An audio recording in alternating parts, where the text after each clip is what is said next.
The studio lights burned hot, but the real heat was coming from the table.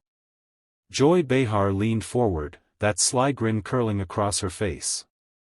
"Burası Hollywood Dejel, Denzel," she said into the mic, her tone dripping with sarcasm. "Rolu Birak." The audience gave a scattered chuckle, more out of habit than humor.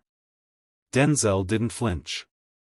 He simply blinked once, slow and deliberate, the kind of blink that made it clear he was weighing every word, every angle. It was supposed to be a light daytime panel, the kind where celebrities plug their projects, hosts crack jokes, and nobody says anything worth remembering. But from the second Denzel sat down, the atmosphere had been different, denser, charged. Joy had poked at his acting career twice already, framing it as pretend work compared to the real world. This time, she went for the kill. "You know," she continued, "it's one thing to play a hero on screen, but it's another to actually know what you're talking about when it comes to politics. Maybe stick to the script, you're good at that." A ripple moved through the audience. Some leaned forward, others exchanged glances. Even the other panelists shifted in their chairs, sensing this was no longer banter, it was a provocation. Joy was smiling, but her eyes were sharp, testing him. She wanted a reaction she could control, one she could spin. Denzel finally leaned in, elbows on the table, voice low but slicing through the air. "You think I'm acting now?" His eyes locked on hers, unblinking. "I don't need a script to speak the truth. The difference between you and me, Joy, is that when the cameras stop, I'm still the same man. Can you say the same?" The room tightened. The chuckles died. Somewhere in the control booth, a producer mouthed, "Here we go." Joy straightened, still trying to hold her ground. "Oh, come on, Denzel," she said, waving a dismissive hand. "We're just having a conversation." But the glint in her eyes betrayed her. This was the opening she had been fishing for, and she wasn't ready for him to seize it first. Joy forced a laugh, the kind that sounded more like stalling than humor. "Relax, Denzel. Not everything's a dramatic scene." She leaned back in her chair, glancing toward the audience as if to pull them back on her side. "You've spent decades pretending to be other people. Forgive me if I don't take your sudden expertise on national issues too seriously." There it was, the pivot from playful jabs to outright belittling. The kind of line that was meant to stick, to leave him either defensive or silent. But Denzel didn't do defensive, and he certainly didn't do silent. He rested his hands on the table, posture straight, voice steady enough to silence the air. "Pretending," he said, his tone almost conversational, yet somehow sharper than a raised voice. "I've portrayed men who fought wars, built nations, stood against corruption. And to do it right, I had to study them. Live in their words, understand their struggles. That's more research than some people put into the opinions they sell every day on TV." The audience reacted, not with laughter, but with that low, collective that always meant a point had landed. Joy's smile tightened. "So now you're comparing acting to leadership?" she pressed, eyebrows lifting like she'd just cornered him. "No," Denzel replied without missing a beat. "I'm comparing preparation to winging it. I prepare for everything I do. I don't just show up, throw out a few lines, and hope the applause sign does the rest." Gasps. A few claps. Joy shifted in her seat, crossing her arms, a small flicker of irritation breaking through her TV-ready composure. She tried to reassert control. "Well, at least I'm not pretending to be an expert on everything under the sun." "That's true," Denzel said, leaning in just enough to close the space between them. "You don't pretend. You just dismiss what you don't understand." The silence that followed wasn't comfortable. It was the kind of pause that made producers in the booth start thinking about commercial breaks. The audience's stillness was broken by a single voice from the second row. "Let him finish." It wasn't loud, but it carried. A few heads turned, then more voices followed, small murmurs of agreement. Joy's smile faltered for the first time, the rhythm slipping from her hands. She cleared her throat, trying to reset. Denzel, she began, her tone now coated in condescension, I'm just saying, this isn't a movie. You can't deliver a nice, emotional line and expect the world to change. Real life doesn't work like that. That was the third strike. The audience knew it. The panelists knew it. And Denzel? He didn't rush. He let her words sit there, giving everyone time to feel just how dismissive they were. Then, slowly, he turned toward her, his gaze unwavering. You think I'm here to deliver lines? He asked, voice calm but loaded. I've spent my life telling stories that weren't mine, so people could see the truth in them. I've stood in courtrooms with mothers who buried their sons, in community centers where the lights barely stay on, in schools where kids read from textbooks older than they are. None of that was acting, Joy. That was real life. I just didn't have the luxury of laughing it off. The air shifted. A low hum of reaction moved through the crowd. Joy tried to cut in, but Denzel wasn't finished. You call it Hollywood when someone like me speaks from experience. But when it's someone who looks like you? Suddenly, it's wisdom. A gasp from somewhere in the back. One of the panelists' eyes widened. Even the camera operators seemed to lean in. Joy tilted her head, grasping for a retort, but nothing came fast enough. In the control booth, a producer whispered, "We're not going to commercial. Let this play." Joy's fingers drummed against the table, a tell she probably didn't even realize was happening. "So now we're making this about race?" she said, a smirk creeping back in like it could erase the weight of what had just been said. Denzel didn't flinch. "No, Joy," he replied, leaning in slightly. "We're making it about respect.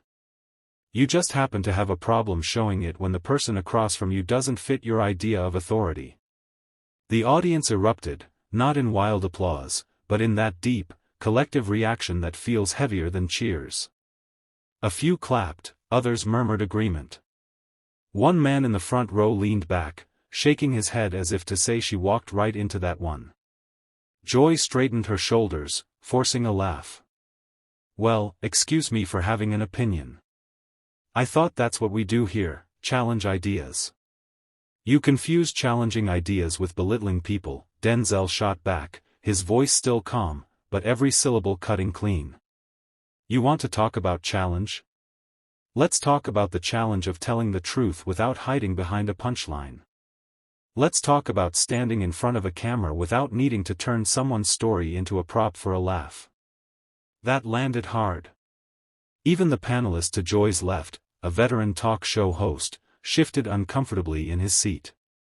Joy opened her mouth, closed it again. The smirk was gone. Denzel leaned back, not as a retreat, but as if he'd already said enough to shift the entire room. The cameras caught it, the steadiness, the unshaken composure. From the back, a voice called out, "Tell it, Denzel." The room chuckled softly, but this time, the laughter was with him, not at him. In the booth, the executive producer whispered, "We've lost her. He's running the table now." Joy inhaled sharply, like she'd finally found her footing again. "All right, Denzel," she said, her tone sweet but lined with steel.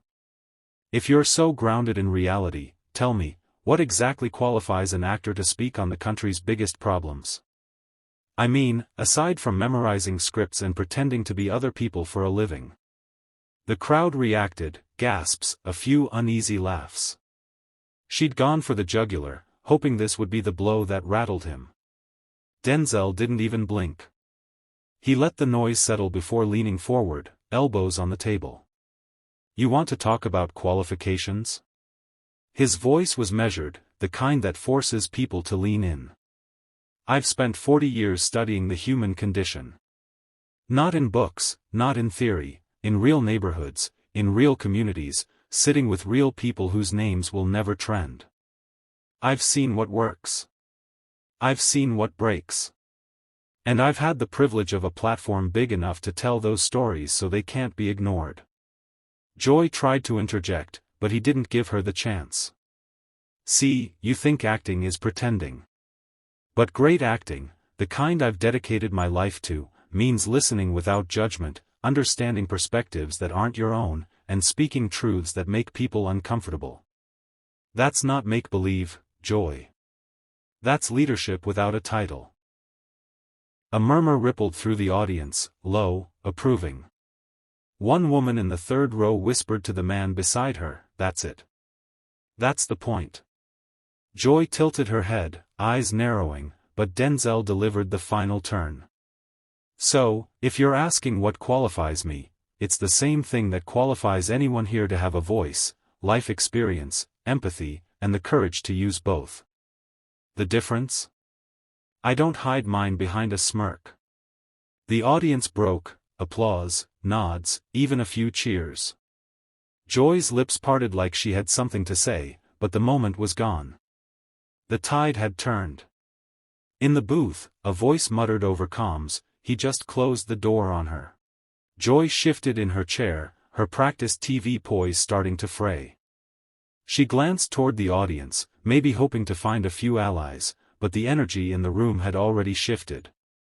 The applause still lingered in the air like an echo she couldn't erase.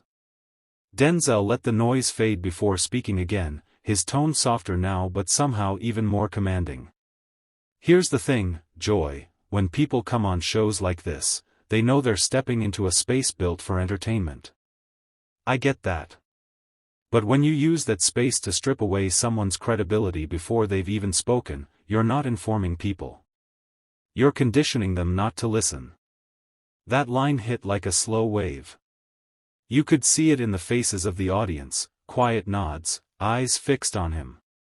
Even one of the camera operators had leaned slightly over his rig, watching instead of just filming. Joy tried for a comeback. "Well, maybe I just don't like it when celebrities act like they have all the answers." Denzel didn't look away. "And maybe I don't like it when people with platforms use them to shut down conversations they don't want to have." His voice didn't rise, but each word landed like a stone dropping into still water, rippling out further with every syllable. From the back, someone called, "That's real." The audience laughed, not at Denzel, but in agreement. Joy's jaw tightened. He leaned back now, finally breaking eye contact, addressing the room instead of just her. "I'm not here to win an argument. I'm here to remind people that listening doesn't make you weak. It makes you human. And if we can't even do that in a room full of lights and cameras, what chance do we have out there?" The applause this time was fuller, warmer. Not just polite clapping, but the kind that comes when people realize they're hearing something they don't want to forget. Joy stayed quiet. In the booth, the director muttered, "We've got gold here. Don't cut to break." Joy's smile was gone now, replaced by the tight-lipped look of someone trying not to show the sting. She shifted her cue cards, glancing down at them like they might offer an escape. "I just think," she began, her voice a notch quieter, "that maybe we need to keep perspective. You're not an elected official, Denzel. You're an actor. And people expect you to, well, act." A few uneasy chuckles from the audience, sympathy laughs, the kind that happen when someone's losing ground. Denzel didn't move for a beat. Then he leaned forward, elbows on the table, gaze locked on Joy with the kind of stillness that makes even the air wait. "Joy," he said, his voice low, even, but unshakable. "I've spent my life telling other people's stories. And I've learned that whether you're in front of a camera or behind a desk, you have two choices. You can use your platform to lift people up, or you can use it to make yourself feel taller by pushing them down." The words hung there, heavy and precise. A hush settled over the room. Not tense, but focused, like everyone was afraid to break the moment. He let the silence breathe, then added, "I know which one I chose. Can you say the same?" The reaction was instant. A wave of applause swelled from the back of the audience to the front, drowning out the producer's whispered chatter in the control booth. One of the panelists even leaned back, smirking in quiet admiration. Joy opened her mouth as if to respond, but closed it again, the pause speaking louder than anything she could have said. On the studio monitors, the camera feed caught a close-up of Denzel, calm, collected, the faintest trace of a knowing smile playing at the corner of his mouth. It was the face of someone who hadn't just won an exchange, he'd owned the moment. The applause didn't fade quickly, it rolled through the studio in waves, the kind of sustained reaction that producers love and hosts dread when it's not for them. Joy kept her eyes on her cue cards, flipping one over even though everyone knew she wasn't reading. In the front row, a young woman raised her phone just high enough to capture Denzel's last line. 2 seats over, a man in a suit whispered to his neighbor, "That's going viral," before they cut to break. He was right. In the control booth, a tech was already clipping the moment for the network's digital feed. Joy cleared her throat, forcing a smile for the cameras. "Well, we certainly know where you stand," she said, trying to reclaim some control. But her voice carried a thinness now, the edge dulled by the room's energy. Denzel didn't gloat, didn't push. He simply turned to the audience, acknowledging them with a nod. "I stand where anyone should, on the side of listening before judging." That line drew another round of applause, smaller but sharper, like punctuation at the end of a sentence. In the back, a panel producer mouthed to the floor manager, "Stretch this segment." They knew the clip was gold. They also knew it was Joy's lowest point in months. By the next commercial break, Twitter was already moving. The hashtag #ICanYou, taken from Denzel's "Can You Say the Same?" was climbing the trending list. Short video loops with captions like "This is how you handle disrespect" and "Masterclass in composure" flooded feeds. Joy scrolled through her phone during the break, her smile frozen in place. Across from her, Denzel sat back in his chair, chatting casually with another panelist, as if the tension from minutes ago didn't even exist. But everyone in the room knew, it did. And it had shifted entirely in his favor. When the red light blinked back on after the break, the difference in the studio was unmistakable. The air felt looser, lighter, but only on one side of the table. Denzel sat with his hands calmly folded, a faint, unforced smile on his face. Joy's posture, however, had stiffened. She leaned forward a touch too much, the kind of overcompensation that seasoned viewers could spot instantly. The floor manager gestured for them to continue, but the audience wasn't waiting for scripted banter. They were watching for what Denzel would say next. Even the panelists on either side seemed to angle their chairs subtly toward him. Joy tried to dive into the next topic, her tone artificially bright. "Well, moving on." But a man in the third row spoke over her. "Can we hear more from Denzel on that last point?" Laughter broke out, not mocking, but amused by the bluntness. Joy's jaw tightened, though she masked it with a laugh that didn't quite land. Denzel didn't take the bait to gloat. He leaned toward his mic, voice warm but steady. "I don't think we need to rehash it," he said. "The point wasn't about me. It was about what we all do when someone challenges us. Do we listen, or do we shut down?"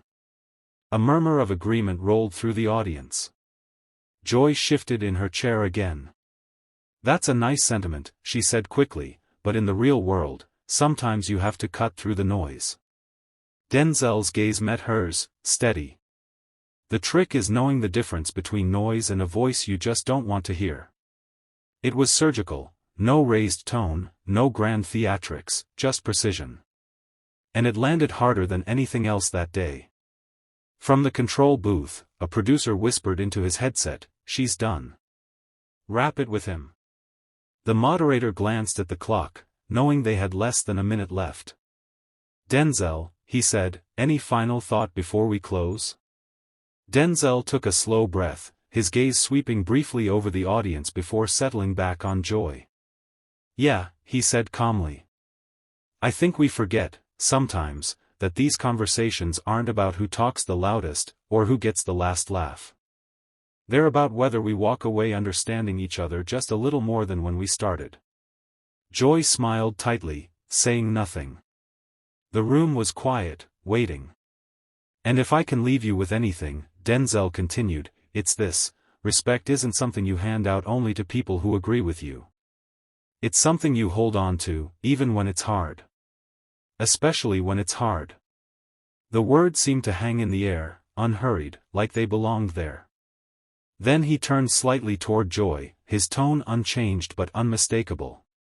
And in case it wasn't clear, I don't need Hollywood to know that. I live it. The audience broke into applause, not the polite kind, but the deep, sustained kind that leaves no room for doubt about where they stand. Some people even stood, clapping, their eyes locked on him. In the control booth, the director whispered, "Fade out on him. End there." The cameras held on Denzel's composed expression, the faintest hint of a smile in the corner of his mouth. Joy kept her gaze on her notes, shuffling them without reading. As the credits rolled, one thing was obvious to everyone in that room, and soon to everyone who'd see the clip online: Denzel hadn't just won the exchange. He'd rewritten the rules of the conversation. It's not about the volume, it's about the value. You can talk for hours and say nothing, or speak for 60 seconds and change the entire room. Choose wisely.